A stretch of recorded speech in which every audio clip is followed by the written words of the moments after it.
A tough day in the office for me is forgetting to circle back and being startled by a follow-up email. A tough day for Mecha Man is blowing up in front of his father's killer, literally. Hanging up the shrapnel of his mech suit, Mecha Man is suddenly just a bitter man with nothing left to lose. It's a good thing he kept his resume up to date because he's handed a new purpose and a hero team with SDN, the Superhero Dispatch Network. His team needs some work, they're loud, and they don't follow orders well. They have the right spirit and just need a firm guiding hand. Slowly, coworkers start to feel more like a dysfunctional family. I played Dispatch, and I felt guilty about my ending. Developed and published by Ad Hoc Studio, Dispatch is a story-driven game where the player chooses the main character's dialogue, a lot of it. If I turned away from my monitor for even a moment to check a message, I would miss a dialogue option. And there is no say nothing option in this game, so it'll randomly choose a dialogue option for you if you run out of time. I thoroughly enjoyed how much of the dialogue I got to choose. Some visual novels don't even come close to having this many options for the player to choose from. I felt completely engaged in the narrative, which was nearly a TV show with a star-studded cast. The YouTubers stood out the most to me, of course. I thought Critical was perfectly cast for Sonar, and Jacksepticeye grew on me as Punch-Up. Young Gravy was also hiding in the voice cast, and I didn't recognize him at first as Golem, but his cadence on some words is so unmistakable. Everything came together miraculously for Ad Hoc Studio for Dispatch to be a huge success. People were so disappointed the first week there was no new episode drop, and it had only been running for 4 weeks. Ad Hoc mentioned in an interview they were worried the episodic releases wouldn't work. I wasn't sold at first on paying for a game that I still had to wait to come out once a week. I did get swept up in the waiting hype, mostly from TikTok, and I'm glad. Stepping into the world of Dispatch was stressful, and I think it was important to set that tone. I also think it's important to play with QuickTime events on. There were 3 sections of the game that utilized QuickTime events, all involving fighting. I think the first 2 QuickTime event segments are the most important.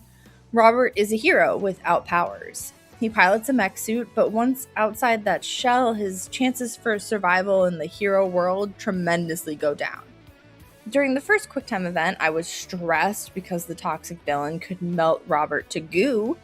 I think it's important to stress the point that Robert is just a guy trying to do good by his family name and other ordinary people. When Robert meets his team of misfits, he has nothing left to lose. He lost Mecha Man, and that was his everything.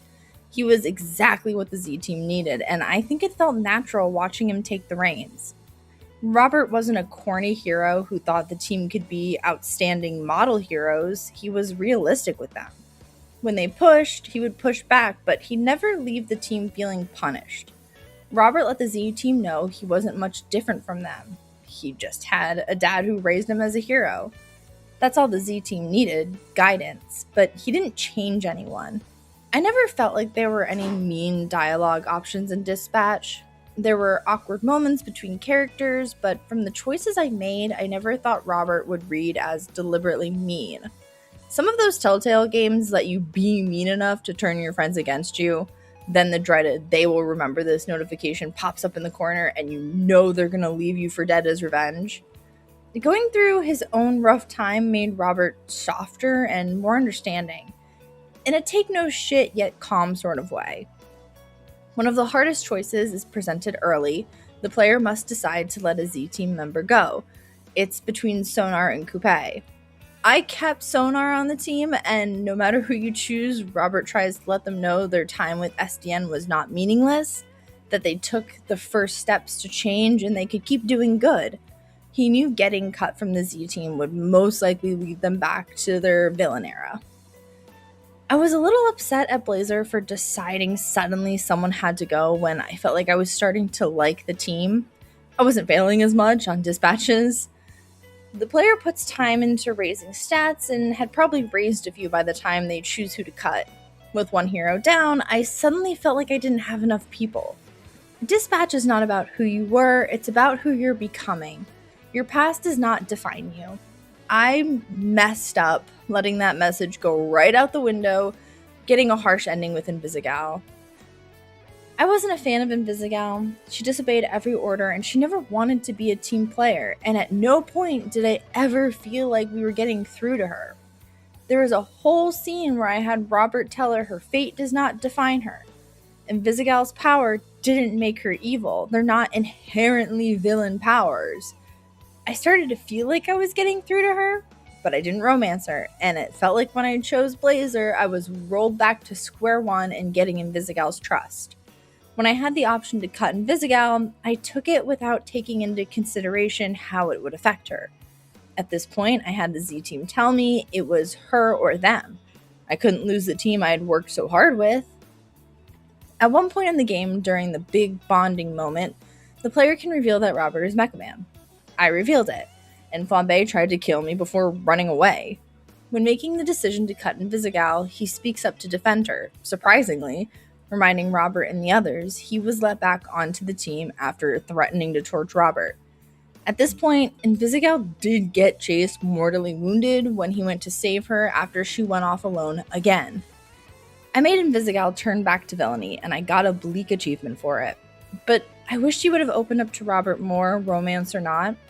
After the disaster at the docks, everyone is feeling defeated, and that's when Invisigal suddenly spills her big secret. She worked for Shroud because he could help with her asthma and stop it from impacting her powers. She's also the one who placed the bomb on Robert at the beginning of the game. She ruined his career and nearly killed him. I know it would have been terrifying to admit to Robert what she had done. He was starting to respect her, and she was starting to feel like she belonged to something. He would see her as a monster, and I did immediately. I think I would have felt different if she hadn't shared all of this after causing so much tension. It didn't make me sympathize with Invisigal. I was hurt. I stopped trusting her each time the game gave me the option. Invisigal felt left behind and ended up making her the villain who killed Shroud. She actually took Robert's ending from him. I did not get to choose to spare or kill Shroud myself. The bright side is that I did get the option to stop Coop from being arrested, and I took it, putting her back on the Z team. The game also told me the Robert I played was a hero who always did the right thing, which felt bittersweet. I've heard mixed reviews on the actual dispatch gameplay mechanic of dispatch, but once I got the hang of it, I loved it personally. By the last chapter, I was cheering on the Z team I had built. The random generation for success or failure could feel unforgiving at times, but I was on top of the world when an impossible mission passed. I kind of wish there were more dispatch sequences, honestly. I wish there was less hacking, mostly because I was bad at it. I would forget hidden codes and couldn't seem to outrun the security drones.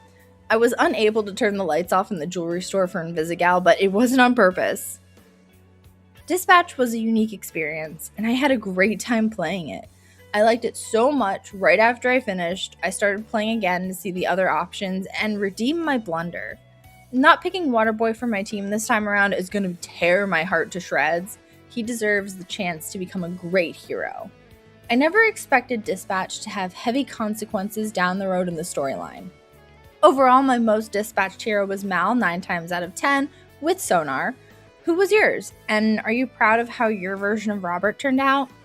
Dispatch was so well received, and fans want so much more. There are already talks of a possible season 2 being released. If that happens, I hope the writers keep putting the same care into creating a great story and keep the cast we've bonded with. Maybe with the addition of a new hero or two, and a new villain. Put on a headset and start dispatching. Thank you for listening to the Strawberry Loft podcast. If you'd like to hear more, head to my channel, hit subscribe, and feel free to browse. You can also find me and my thoughts on anime, manga, and more at strawberryloft.blog. Until next time, keep yapping about what you love.